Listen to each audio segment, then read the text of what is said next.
Let me start off by saying that I'm a kinkster. I'm into BDSM and involved in the community. I take my role seriously and make sure that all willing participants are comfortable, safe, and have fun. However, I don't really bring this up when sugar dating, because it's not this important to me. Plus, a lot of sugar daddies are not too open to that. You will definitely find some who will. You have to search really hard, girls. That's my pro tip. Anyway, I started chatting with a guy through a national sugar platform. I'm not going to say the name of the website because I don't want to give them free promo. He seemed acceptable by his profile pics. He was physically fit for his age, had amazing hair and the face hair to match, beautiful colored eyes, and his wrinkles added character. He was really attractive. We talked a lot about many things, from personal, silly, political, and everything else under the sun. The conversation turned sexual, and I ended up finding out that he was also into BDSM and liked the same kinks as me. Don't kink shame me, but I'm into bondage. I like to be bonded, and I enjoy doing the same to my partners. Everything seemed perfect. Almost too perfect.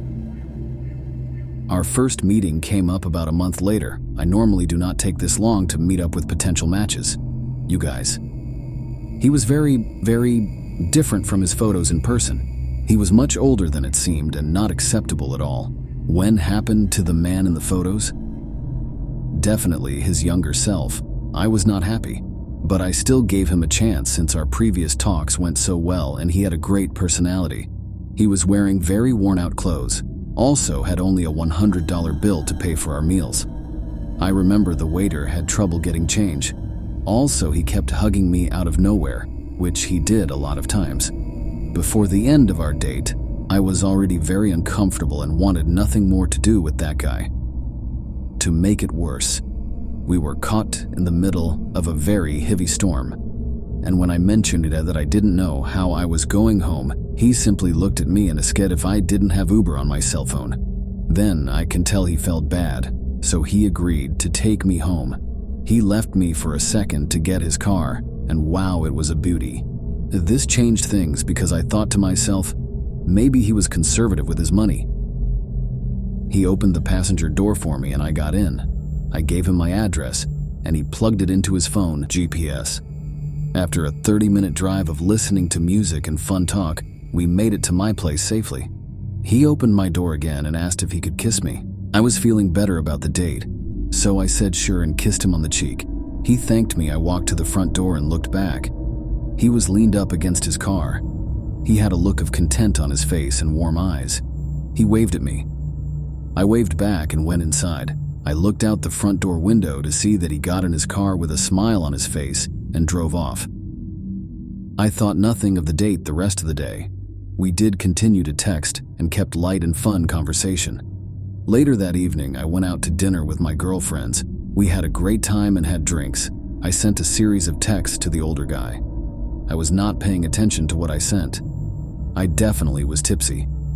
So by the time I got home, I was feeling flirty and fun. I took a shower and got ready for bed. I wanted to read the text from earlier to see what I sent. I could not believe my eyes. Come to find out, our conversation turned very sexual. That I wanted to tie him up and vice versa. I literally told this guy to come over. Why did I say this? I'm ashamed. I tried to tell him not to come and he said he was already there. I heard the door ring. I sat in my bed frozen, but I shook off the nerves and went up to the door. There he was with his warm smile and eyes through the tiny window in the door. I wanted to invite him inside because of it, but I didn't. I explained through the door that I was tipsy and I didn't mean it. He said that's not how he took it. He looked very upset. I got nervous. He started banging his fists on the door slow, then it got faster. I ran from the door. He started yelling and calling me a slut, cunt, and a whore. He said he was going to get me for lying to him. He yelled about how he paid for our date. He was upset that I led him on, and I only wanted him for his money.